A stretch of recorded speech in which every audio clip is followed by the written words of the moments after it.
हे प्रेक्षणीय स्थळ आहे, हे सुद्धा आदाशामध्ये स्थित आहे. तुम्ही पाहू शकता पाय बावली विहीर असं याचं नाव आहे. वरवर पाहता इकडे जर तुम्ही बघितलं, वरवर पाहता तुम्हाला असं वाटणार नाही की या ठिकाणी कुठलं वास्तू आहे किंवा काय आहे. पण जर तुम्ही तिथं गेलं आणि बघितलं तर खूप मोठं प्रेक्षणीय स्थळ आणि वास्तू या ठिकाणी तुम्हाला बघायला मिळेल. चला तर बघूया काय वास्तू आहे.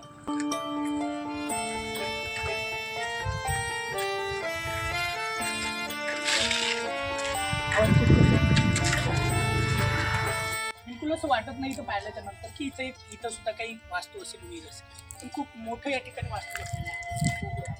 आणि याची जर रचना पाहिली तुम्ही तर आताची की आत्ताची जी वास्तू आहे ती 350 ते 400 वर्षापूर्वी आहे. ते आत्ता बनवतो म्हटलं तर बनवता येणार नाही असं हे वास्तू आहे. तर तुम्ही बघू शकता वरती इथं जर बघितलं तर वाटत नाही, इथून असं तुम्ही जर बघितलं कोणत्याच अँगलनं असं वाटत नाही की याच्या खाली काही असेल. पण किती मोठी जादू आहे बघा.